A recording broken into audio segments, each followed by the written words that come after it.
season. We ask that you use this time as we study chapter 2 of Exodus to remind us that the Bible is all about how you are constantly providing and loving us. All these things we ask through the holy precious name of Jesus. Amen. Amen. Okay, so we are on Exodus chapter 2. Our goal is to finish the chapter. We'll see if that actually happens or not. Okay? So, as I'm reading chapter 2, as we talk about chapter 2 today, it would behoove you, for the benefit of our Bible study, to try to make as many connections to chapter 1 in Exodus as possible. Okay? So keep that in mind. So we're going to read the first section, the birth of Moses, through verse 10. Now a man from the house of Levi went and took as his wife a Levite woman. The woman conceived and bore a son, and when she saw that he was a fine child, she hid him 3 months. And when she could hide him no longer, she took for him a basket made of bulrushes, and daubed it with bitumen and pitch. And she put the child in it, and placed it among the reeds by the riverbank. And his sister stood at the distance to know what would be done to him. Now the daughter of Pharaoh came down to bathe at the river, while her young women walked beside the river. She saw the basket among the reeds, and sent her servant woman, and she took it. When she opened it, she saw the child, and behold, the baby was crying. She took pity on him and said, "This is one of the Hebrews' children." Then his sister said to the Pharaoh's daughter, "Shall I go and call you a nurse from the Hebrew women to nurse the child for you?" And the Pharaoh's daughter said to her, "Go." So the girl went and called the child's mother. And the Pharaoh's daughter said to her, "Take this child away and nurse him for me, and I will give you your wages." So the woman took the child and nursed him. When the child grew older, she brought him to Pharaoh's daughter, and he became her son. She named him Moses, because, she said, "I drew him out of the water."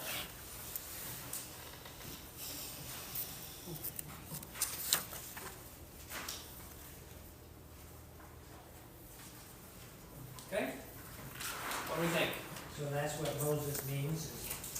Yeah. So, that's verse 10. Moses means, Moshe means to like draw up or to like kind of pick up, right? So, taken up out of the water. I always thought it was interesting that, actually his sister, they identify it as the Hebrew child, which the decree is they're to be killed. Yeah, so... and she just automatically said, "Should I get a nurse for him?" Yeah, sure. Well, so there's a couple interesting things that you bring up, right? That the Pharaoh's daughter says, "This is one of the Hebrews' children." So right away she recognized that Moses was a Hebrew. So what would be the way that she would be able to notice that it's a Hebrew child and not an Egyptian child? Circumcision? Okay, so normally we like instantly go to the Ten Commandments, right? And we think of that kind of red cloth with the stripes, right? So it's possible that there was some kind of cloth involved, like the dressing that the Hebrews would use that the Egyptians wouldn't use, maybe a rougher type of cloth or something like that. It's possible. The Bible doesn't say that. The Bible doesn't give any reason, right? So all of the reasons that we're coming with are conjecture. What would be another way? Yeah? Wouldn't it be that he was in the water to begin with? Okay, now that's really interesting that you say that. Why? Because weren't they supposed to take them down to the river and throw them in the river? They were supposed to throw them in the river from the last chapter, right? So we would expect to find a baby in the Nile. Maybe it wasn't uncommon for babies to be floating down the river dead. Yeah. But the baby was in a basket. But this baby was in a basket, which means that it's different, right? Or maybe the Hebrews were trying to save their kids by throwing babies in a basket and sending them down the river, hoping that someone's going to take them in, right? So that's a really good connection to chapter 1. To say, hey, they're supposed to be killing babies in this river, but actually now, the foil of that story is that now the Nile is actually a river of life for Moses, right? And that can be a really powerful way to interpret this chapter. Now, if she's gonna raise this child as an Egyptian, why would they not have given the baby an Egyptian name? Hold on, okay? That's a very good question, but I'm not done with what Georgia said yet. So, how else would they be able to tell that, or would this Pharaoh's daughter be able to tell that it's a Hebrew? All Hebrews had to be circumcised at 8 days of age. Okay, so maybe she lifted up the blanket and was like, hey, it's a Hebrew. You know, like, oh, that's something I haven't seen for a while. You know what I mean? Like, that's another way to know, a physical way to know. What Egyptian woman would put their child in a basket? What Egyptian child would put, so automatically, just because it's in a basket in the river, it has to be a Hebrew child because that's where they're supposed to be. We could talk about physical differences between tribes and nations. Maybe the Hebrews, because they're Canaanites, looked different than the Egyptians. Would you Maybe see that in a baby? what? Would you see that in a baby? I think enough, right? You mean like their bone structure? Bone structure, skin color, all of the things, right, can play into that statement of this is a Hebrew child, right? And again, this is all conjecture, I don't know. But there's multiple ways that we can come up with to know, okay? So, Ron, what was your question? Just the fact that she was gonna raise it as her child, why she didn't give it an Egyptian name? Oh, Hmm. that's a good question. Who named him Um, Moses? She did, Moses, Pharaoh's daughter. I'm gonna go out on a limb and say that Moses is closer to Egyptian than it is to Hebrew. Okay. I can find that out for sure for Well, you. just because of the, when you said what it means in Yeah. Hebrew, Yeah, yeah. it would mean something else in Egyptian, I The would verb is there in Hebrew, but the name isn't like a Hebrew name. So I'll do some research and I'll let you know next time. Okay, that's a good question. How old was Moses when she took him in as her own child, and how did she explain it? Good. Okay, so these are all excellent questions today. You guys are on it. I love it. So verse 10, when the child grew older, not a specific age, she brought him to Pharaoh's daughter, and he became her son, and she named him Moses. So she's probably going to name him an Egyptian name, right? Because she said, I drew him up out of the water. Okay, so we can assume, I think it's fair to assume from verse 9 and 10 that because Miriam took him back to a nurse, that the growing older is after he's weaned, right? Okay, yeah. So how old is that? It's gonna be older than 1. Yeah, about 2. I would say maybe even as late as 3 or 4. Okay. Okay? Probably not more than 4. So when you're 3, how do you describe to a 3-year-old, you're not living with this person that you've been living with, and now you're gonna go live in this palace? How do you describe that to them? Is that hard? Yeah. It's hard for them to process, it's hard for them to understand. It's a completely different culture, it's a completely different language, right?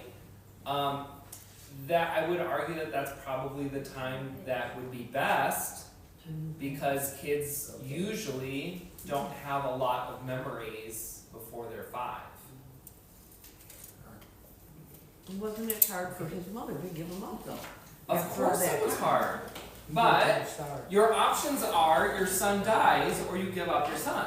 right? We've seen time after time after time in history that mothers are going to do whatever it takes for their children, including giving them up, right? And there's not any way to say that that would be an easy decision or that it's not incredibly difficult for the mother, but I think that that is common across cultures, that mothers protect their children, right? So the best way that she can do that is to give him to Pharaoh's daughter to make sure that he's not killed, right? And she never named him those 3 years. Well, so is that in the Ten Commandments, where Moses goes back to Jochebed's house, and she says, well, that's not the name I gave you, or something like that. Patty gets the gold star, because in her footnotes, it says that Moses is born. Part of it is, it's an Egyptian name that means is born, and drew him out. Draw him out, yeah. So I was mostly right. I'll take that. I'll take 70% right. Passing grade. Yeah, right, exactly right. I forgot what I was going. Oh, so maybe Jochebed did name him and called him a name for the years that he was living with her. He probably didn't remember that name. Maybe Miriam and Aaron called him that name after the Exodus. Like there's no way to know that because it's not recorded, right? But it's a good question. Anything else? In the first verse, Yep. it says, now there was a man from the house of Levi went and took as a wife a Levite woman, and she conceived and bore a son. Well, didn't she already have 2 children, Aaron and Miriam? So was this a second husband for her? Not that it really makes any difference, I just think it's interesting that he takes her as his wife, she conceives and has this son that she puts into the basket.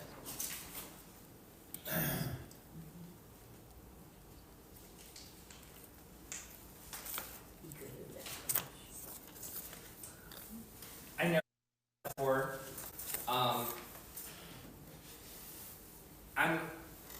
I can give you an answer, but it's not going to be very satisfying.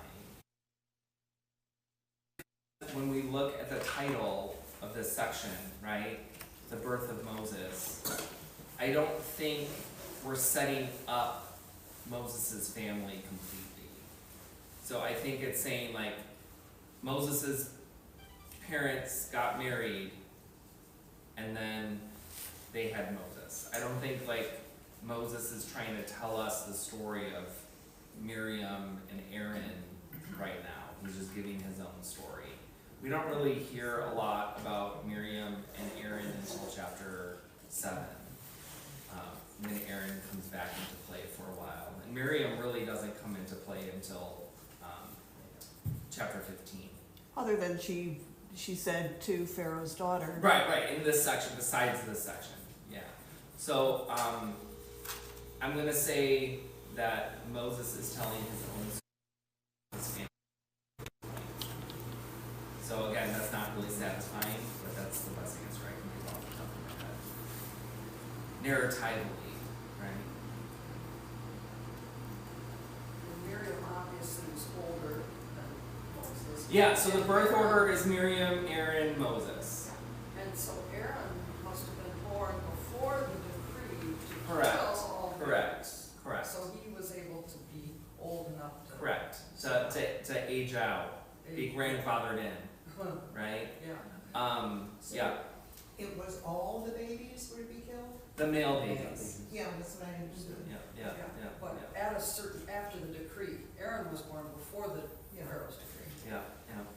Good. Love the connections y'all are making. These are good. Other questions about this section? I think it's interesting that Moses' mother bends the rules like the midwives did. Like, I throw my baby into the river, but he's in a basket, right? Like, So it's he gets- okay. Right, so feel like that's fearing God more than fearing men, but it's very creative, like the midwives. Oh, well, they just were so robust that the babies were anymore. I think Yeah. it's very interesting, like repetition. And I think that that is displayed in the movie The Prince of Egypt. If you guys ever seen that, it's an animated movie. We're gonna probably show it for one of our family nights coming up. But in The Prince of Egypt, Jochebed puts Moses in this basket and kind of like pushes it down the river. And then there's like storks that come and hippopotamuses that like in the basket's going this, you know what I mean? Like it's very dramatic. And yet the baby doesn't fall out, the basket doesn't topple over, it just kind of goes, right? And then all of a sudden it just goes straight and calmly into the palace for Pharaoh's daughter to find it. So I think it's important for us to consider the faith of Jochebed, right? Okay, now Pharaoh's daughter went against his decree too. So what does that say? It's okay to go against the government.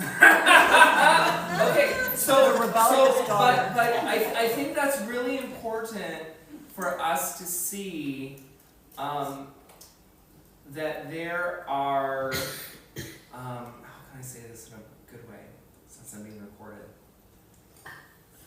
There are positive, non-violent ways that we can save life to be true to God, right? And I think that the midwives display that. I think Jochebed displays that, and I think that Pharaoh's daughter displays that. Right? So in the first part of Exodus, Exodus is this really big book. We've got like the nation of Egypt and the Israelite, the countless host of the Israelites, and we think on these really, really big, strong numbers, right? But Exodus really starts off quietly in the home with the midwives, doing the right thing. Jochebed, not telling anybody, just putting Moses in a basket and sending it down the river. Pharaoh's daughter, like the servants knew, obviously, but I don't think they went around telling everybody, oh, well, she saved the Hebrew kid, because that's gonna get them in trouble, right? So you have these really quiet acts of faith at the beginning of this book, and notice that they're all demonstrated by women. That's a really positive way to look at this book, because once Moses becomes a man, right, we start having this, what people that are against the Bible say that it's like a patriarchy, right? That Moses is the powerful one because he's a man and all this stuff. Which, sure, you can make that argument, but there's lots of really good ways that we see leadership from women in the Bible. And these two chapters are really good examples of how that works out in, and even early in the Bible, in the Pentateuch, right? Like maybe we would expect that with the Judges, where we have Deborah, or we have Judith, right? But in the Pentateuch, where we don't necessarily think that way, because it's so early in the Bible, we have some really great demonstrations of leadership from women, which is really, really nice. Okay? Good. It's very good of you to recognize that too. What it is? I would be a fool if I didn't. Yeah. Well, you don't hear it too often, you don't hear that. Yeah, well, I'm not saying anything unbiblical, right? Yeah, I right. don't think So-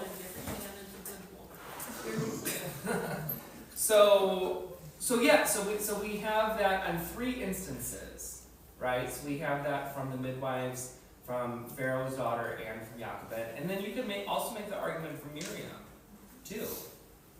Now think about this whole aspect from Miriam's side. Like that's a lot. You see, because you're let's say she's 6, 7, 8, 9, 10, like somewhere in that age range. You see your mom going through pregnancy, which could have been hard, I don't know. And then giving birth to the child, you probably helped out with that, because you're old enough to do that at that point. Even if it's just holding a towel, you probably helped and saw. And then you care for this kid, but you know that it's against the law to keep it. So you have to watch your mom struggle by putting this child in a basket and sending it down the river, and then she says, you go watch the kid. Make sure that nothing like the pressure that Miriam had to feel in that moment, I think would have been a lot. I don't want to say traumatic, because I think that's a little bit too strong of a word, but Well, it would have been if that basket toppled over. right, yeah. Okay. But I think definitely formative for faith, right? I think that's okay to say. And we see how Miriam is strong in her faith in chapter 15, and then in chapter 19 it's not so strong. You know, we all go through that. How old was Miriam at this point? I'm sure that if you look at Exodus chapter 7, you'll be able to work out the math. I usually don't work out the math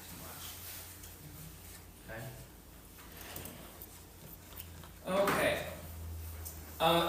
Bulrushes, bitumen is just another word for tar, right? So it's going to be this sticky black substance it's the same thing that was used to put together the ark. Okay? So you can make another connection to Exodus with this basket. It's not the same word, but you can make the argument that a life is being saved by something that is of plant origin, so wood and bulrushes, being put together with tar, being saved on water, right? So you can make that connection to Genesis, which is a pretty strong connection. We're going to see again that Pharaoh's daughter is at the riverbank. We're going to see further on in Exodus that Pharaoh also goes to the river in the morning. So we're going to kind of ask ourselves a little bit later, why are we always going to the river in the morning? And I think the answer is probably not so much like just washing our face, but there's probably more of like a religious ceremony, religious prayer that goes along with that the Egyptian pharaohs had to do every morning to make sure that the sun would rise. Okay? So we'll talk about that when we get to that with the plagues.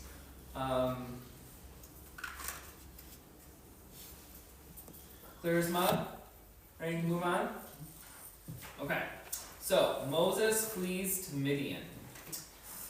One day, when Moses had grown up, he went out to his people and looked on their burdens. And he saw an Egyptian beating a Pharaoh, one of his people. He looked this way and that, and seeing no one, he struck down the Egyptian and hid him in the sand.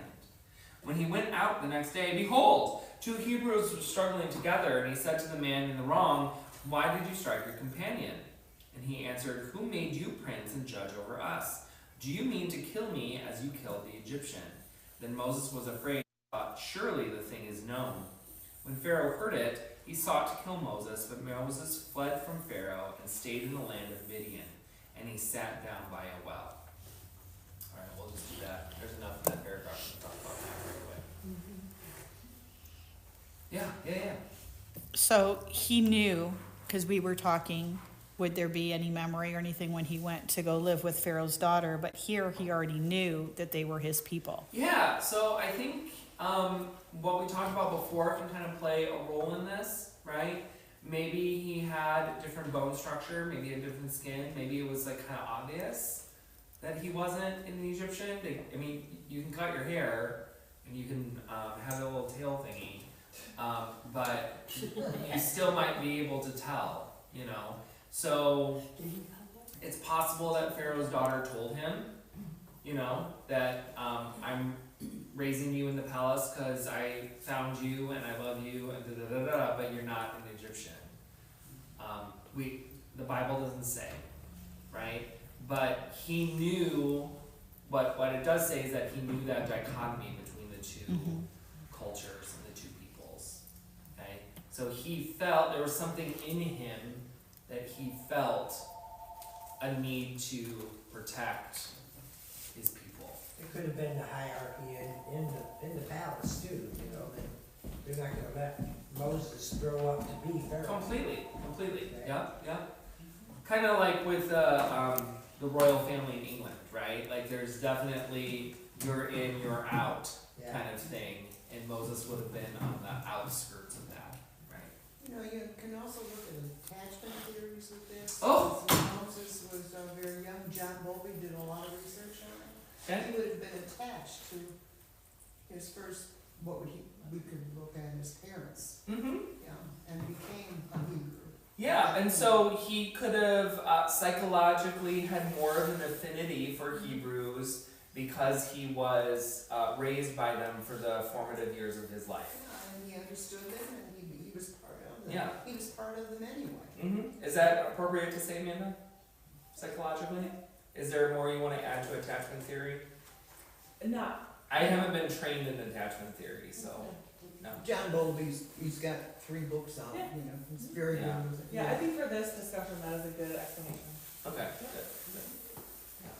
Did we go over how she explained to the Pharaoh that I have this baby, So, my son? so I read the account, and that's all there is, right? So there's no explanation given by Moses about what his new mom, the Pharaoh's daughter, did to explain why she has a Hebrew son now, when no one knew that she was pregnant, and all of these other things, right?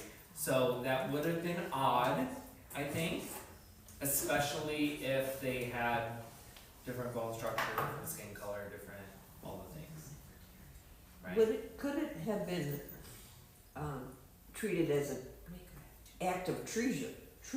I think so. I think that's how. There's another movie. I think it's called The Gods of Egypt, where it's with Christian Bale. Have you seen that one? Exodus and the Gods of Egypt, where Pharaoh's daughter brings the son to Pharaoh, and he's like, "What?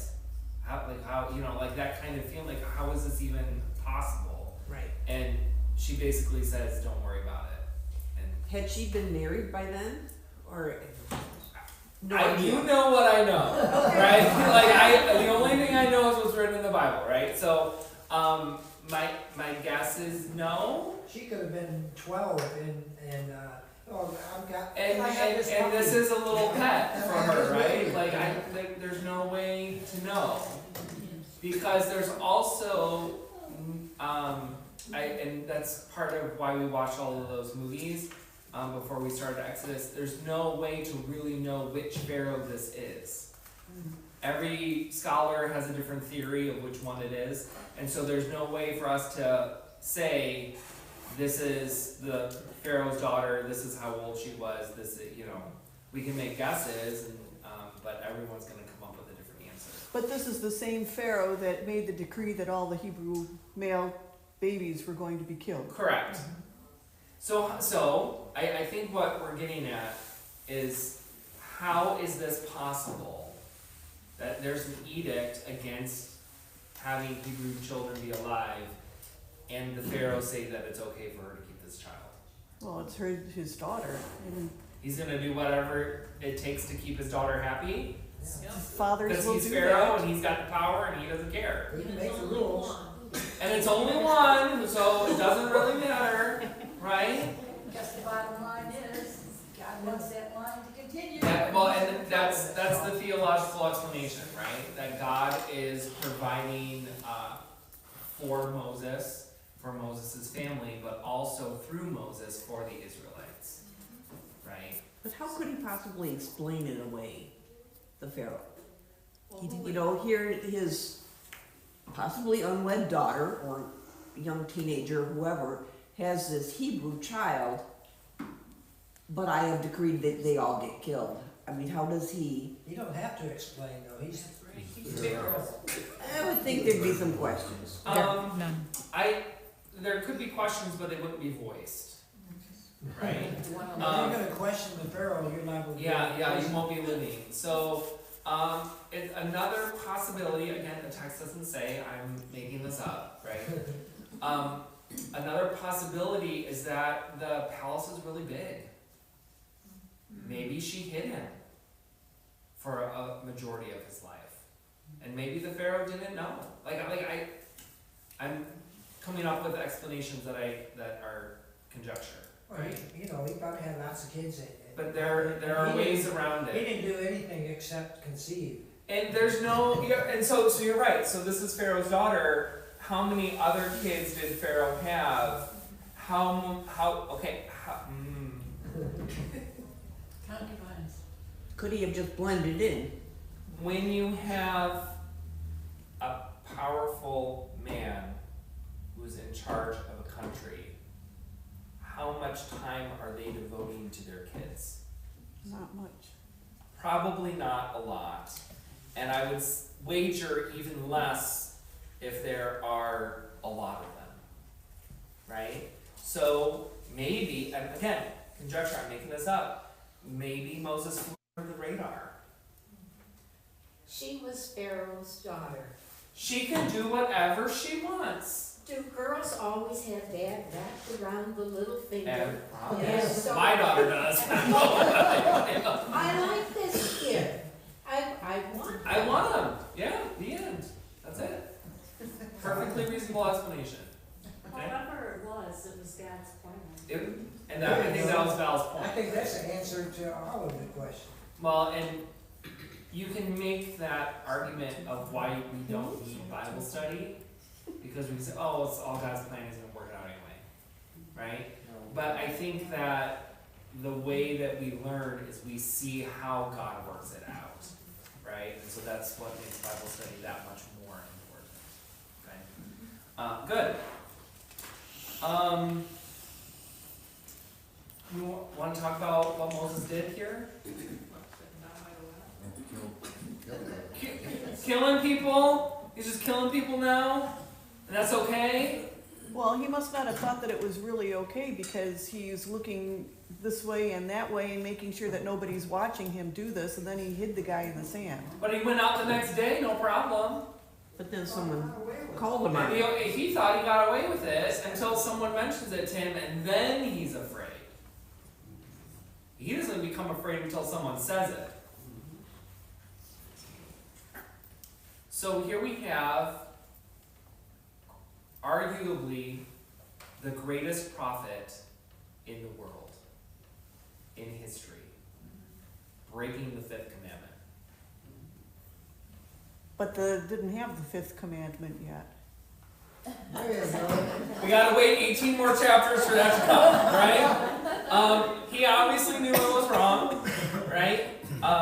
There's not a lot of cultures that are able to survive with having killing be a normal thing.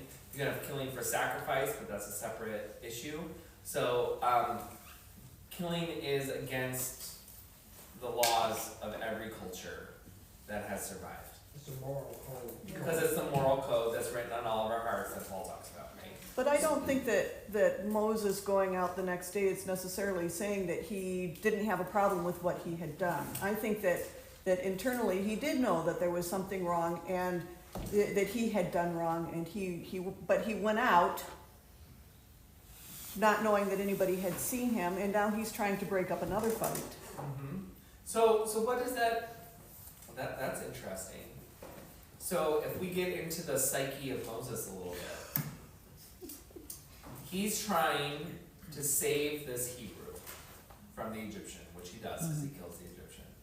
Then he has to go out and break up this fight between two Hebrews.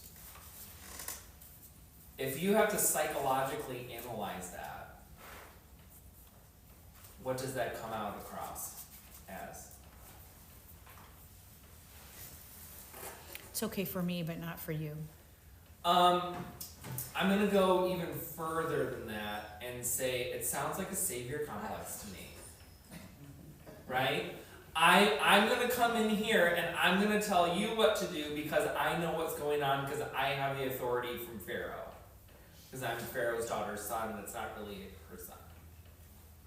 Okay? Yeah, maybe and maybe not. Maybe he just sees these two guys fighting and it's getting pretty bad, so he wants to break it up before something happens and it gets out of hand and he ends up killing the Egyptian. So you notice, I hope you guys know, and I said this several times today, the majority of what we've talked about today is just conjecture. Correct. Right?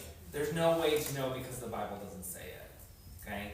Most of these things are things that we want to know because we want to know more of the story, we want to understand the story better, we want to see how the characters are developing.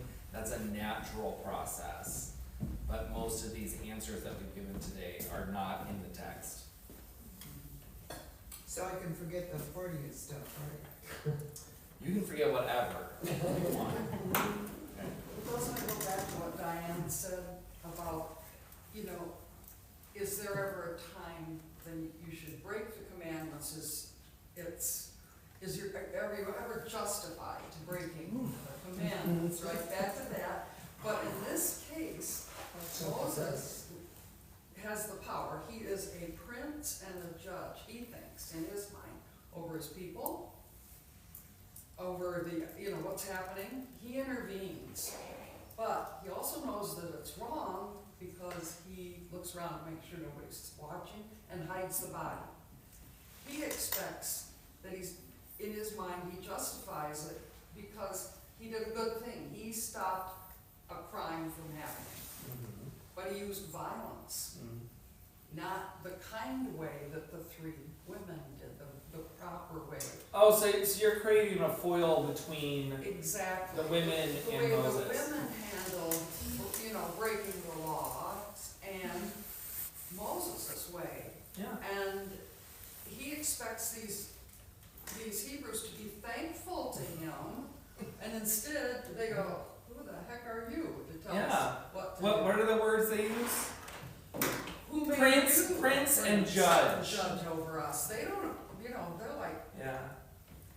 and that's, I think, when he finally realizes the depth of his crime. Yeah. There wasn't any justification for killing, and he gets out of there because he knows. I really like the way that you connected Exodus 1 and 2. I think that's really wise. To say, so far in the story up to verse 10, we've had really positive female leadership, right? And then here in this paragraph, Moses takes matters into his own hands, and it doesn't go well.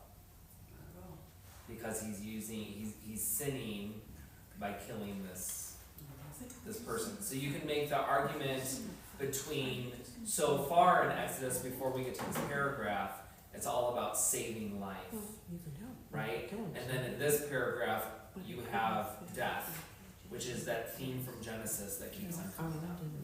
I'm trying to remember, when did God give us conscience? Because Moses, he murdered somebody and he knew he did wrong. You have the best questions. I'm sorry. Why are you starting for having good questions? Because I like stuff. You're gonna get one today. He hit the body. Yeah. But at what point? I know that at some point God gave us a conscience, and I can't remember when it was. So, Was it with Abraham or? no, I think it was, for Lutheran theology, we would say that we are born with a conscience, and that it was given to us, our conscience is our soul. Well, we're born with it now, but at some point God gave it to us. And I remember, it's in the Bible somewhere, I just Okay, don't remember. we'll find it, let me know. my guess, shooting from the hip, is that it was, As usual. yeah, that's what, if it works, Adam and Eve, okay? Because, The breath of life. no, when they, Ate the apple. when they sinned, then they realized they were naked. So then that's when their conscience became aware of it, that we have to cover ourselves up, so. Yeah, that- yeah. I mean, Yeah, so we're born with it. Born with it. We're born with it, and for Adam and Eve, it happened when they sinned. Okay. We're born with it today, but back then, there was a point. I And think it they could be were with born Adam with and Eve. it. Yeah, And then they chose, and then that's where it. they were made. Adam and Eve were made with this. God's always given us free Yeah, will. yeah. It's So, a place where. I don't remember the place where that happens, but that would be interesting to hear that. I'll look it up. Yeah, that'd be great. So, I don't think anyone's debating that Moses sinned, because killing's a sin. Even when you're trying to do something good from it, it's still a sin, right? So Moses sinned, people know about it, and he has to do something about it, and in order to do something about it, he leaves Egypt. Okay? Where does he go? Midian. Okay, gold star. Who knows where Midian is? Oh, come I on. think it's on I'm the just top. so mad no one knows this. Isn't it The other towards side the of the top? Nile. What? Isn't it towards the top? Top of what? Big J. Yeah, the big J, basically. Do it. Do it. How do you draw it? Big J. Big J. Squiggly line. Little lake, No, Little circle. Little circle. yes, Big river circle. down. River down. Big Big circle. circle. Bigger circle or oval. Really rough drawing, okay? So you think Midian's up here? yes. Raise your hand if you think Midian is up there. Don't cheat. Don't look it up on the map. Don't do it. Don't do it yet. You can in a minute, but not right now. You gotta do this from the top of your head. If they're down in We the watched 5 movies and they all told us where Midian was. So Oh, all wait. of you who are here for the movies should tell It's me where south. Midian is right now. It's south. South. It's south. South where? Desert, Which desert? Gaza, like, Yeah, okay. Yep. So when you look at, I need some maps in here. You know what I need are those maps that you like pull down from the 1950s, right? So they're always here, but I don't need them. So, so if I take this and I make it smaller, okay, and we kind of get something like this. So, got that, and then we have the Sinai Peninsula right here, and then Egypt is over here. Okay? So this is kind of like Egypt. Like that. Okay? According to the old historical maps and records, so sometimes the older maps and historical records are more accurate. Sometimes they're a little less accurate because they made some guesses, okay? All of the old maps have Midian right here. On the other side of the Sinai Peninsula.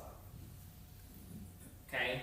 So that means that Moses had to cross all of the Sinai Peninsula, come down into Midian. What are we talking about with distance? You can look that up in your Bible. Because I don't, any one of the maps will have a distance tracker with it for the legend, okay? It's not more than 500 miles. I'd say it's probably more like 250, 300. That's a still long way. It's a ways to go. It's a ways to go. Okay? So this is where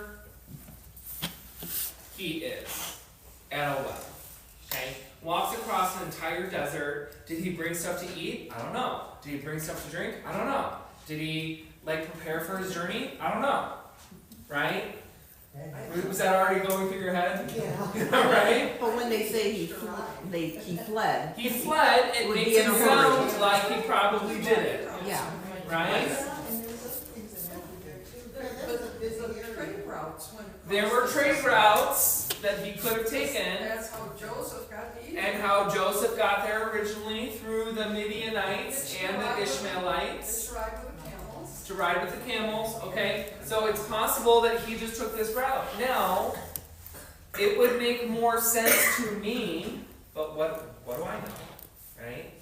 That if I were fleeing, if I were trying to go and hide from people, am I going to take the major trade route? No. No. No, because everyone's gonna see me, and if I'm dressed like an Egyptian, that's probably not gonna look too great. But there's no social media, so. But there's no social media, so no one's posting it on TikTok or Facebook or whatever you're doing, right? So maybe word goes slower, right? So there's a couple trade routes that go through, and then one that goes up to Canaan. This one goes down. So sure, maybe he took that. I don't know. Could you draw on the river, the Nile River? The Nile River. You need that, they need water.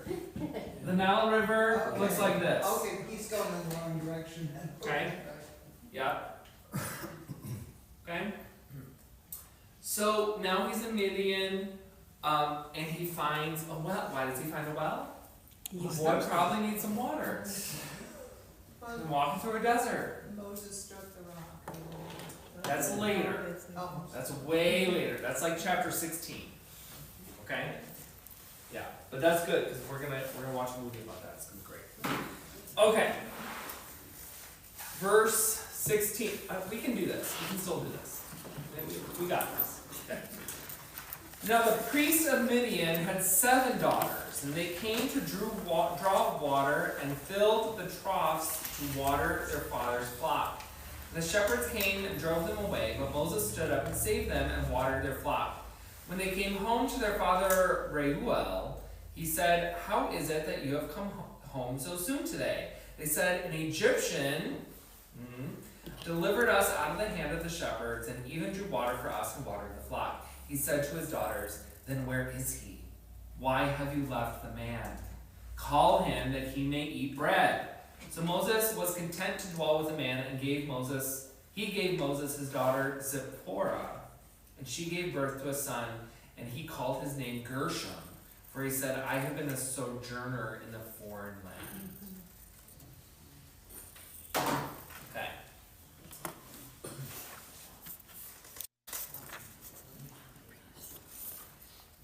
What?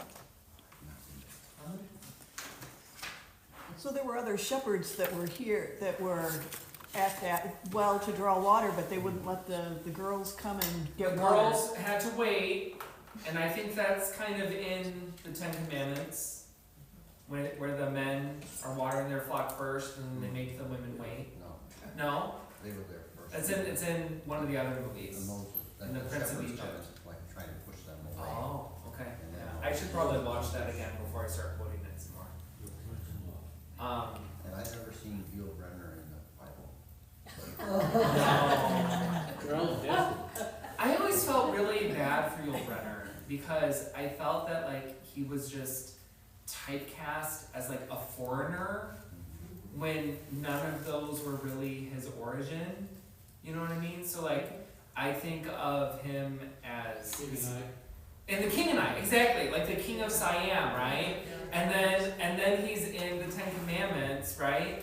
And so you have like 2 completely different cultures and aspects, and yet because he isn't white Caucasian, he can be whatever this exotic thing. Like I just felt bad for him. He doesn't quite make I'm it sure a he went to cowboy. the bank and he probably didn't feel bad about it. But yeah. He didn't quite make the cowboy to me. Oh, in the Magnificent Seven? Yeah. It looked a little odd to have him in that movie. It's like Moses. For sure. Moses, get off the horse. All I have to say is, what pastor do you know under the age of 50 that knows the King and I, Magnificent Seven, and so, okay. And White Christmas. And White Christmas. Okay, where were we going? With the, with the shepherds. Okay, so he has this confrontation with the Egyptian that went really bad, and now he has a confrontation with the shepherds that goes well. He doesn't kill anybody, just drives them away.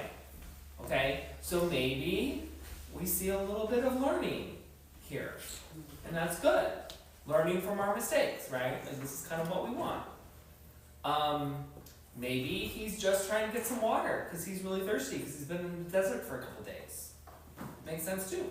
But he's standing up for the women But and he's helping standing up them. for the women that need help. It looks to me like he's looking out for the underdog. Yeah. Which God will use later on to Yeah. take the Hebrews out of Egypt. Exactly right. So we're kind of creating a personality profile of Moses, right? Where he's had some trauma as a kid, right? That may have affected how he feels about people in need as an adult. And he wanted to help out some people. It didn't go great. A couple days later, he tries to help some other people out, and it goes a lot better. And maybe God uses that to train him to be a leader for the Israelite people. I think that's fair to say. Okay? Another example of God using broken, It's the whole thing about the Bible, right? Exactly. No one that God uses in the Bible is perfect, so he's going to use you too, right? I just love Rayul's response, right? They're like, oh, well, we got that because like someone helped. Well, where is he? Bring him back here, right? You left the man outside. You left the man outside. Where is he? Bring him in and eat some bread. Bring that man back here. You know what I mean? Here's my daughter. He's got 7 daughters to marry off, and one of them seems pretty good as compared to all these other shepherds that won't let them water their flocks, right? Let them get away. Don't let this man get away. Bring him in. Right? I think that's really funny. Okay? Good. We've got 5 minutes left. We can finish 3 verses. Okay? Verse 23. During those many days, the king of Egypt died, and the people of Israel groaned because of their slavery and cried out for help. Their cry for rescue from slavery came up to God, and God heard their groaning. And God remembered his covenant with Abraham, and with Isaac, and with Jacob. And God saw the people of Israel, and God knew.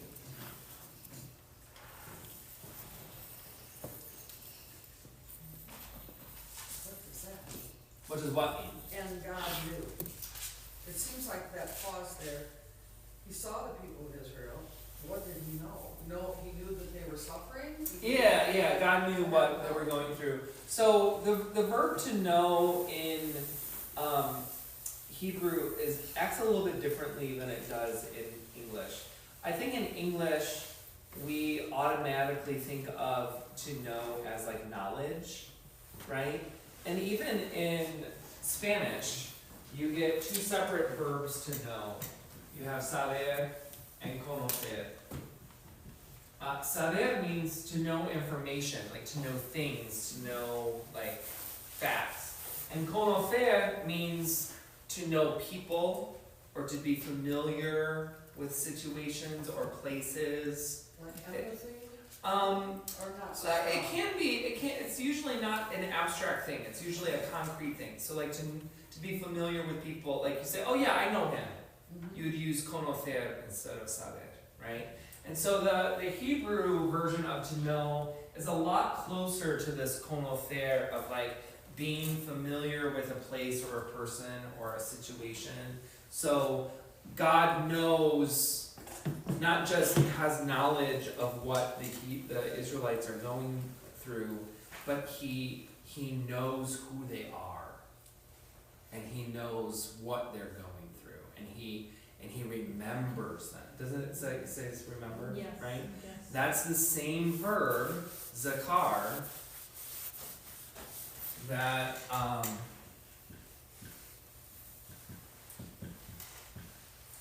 that is used in Genesis chapter 8. It's the 8 verse 1. And God remembered Noah after the flood. Right? It's that same way that God is remembering his promises and his covenant and his people and all of these really good things. God remembers who they are and what they're... That doesn't mean that he forgot, but he's specifically remembering. It's remembering his promises. His promises. To Abraham. Not, again, not that he ever forgot, but it appears to us, and it probably appeared to the Israelites, that he did forget. And so God is using Moses writing this down to say, God hasn't forgotten us. He does remember us. He does see our suffering. He does know who we are, what we experience, how we're going through it, how much we need him. I read that and I get it like, and God knew, now it's time. Now it's time to do something about it, right? And then all of a sudden we have chapter 3 with the burning bush with Moses, right? That deserves a star. That's a gold star. That's a gold star. Oh, that is truly a star. I mean, I thought I said that. Oh, you thought you said it? Give yourself a star, Pastor. What do I deserve this for? Oh, from one of your, Oh, it's Ron gave it to me, I see. good, yeah, so that's the end of the chapter, and then we have chapter 3 with the burning bush that we'll pick up in December. Okay? So, comments, questions, concerns, weather reports, sports scores? Nothing. Alright. Take care. Pardon? Take care. Oh, yeah. I'm sure it'll be great. It's just, not what I was expecting or wanted. Not that anyone would ever want that. So, let's say the Lord's Prayer. Our Father, who art in heaven, hallowed be thy name. Thy kingdom come, thy will be done, on earth as it is in heaven. Give us this day our daily bread, and forgive us our trespasses, as we forgive those who trespass against us. And lead us not into temptation,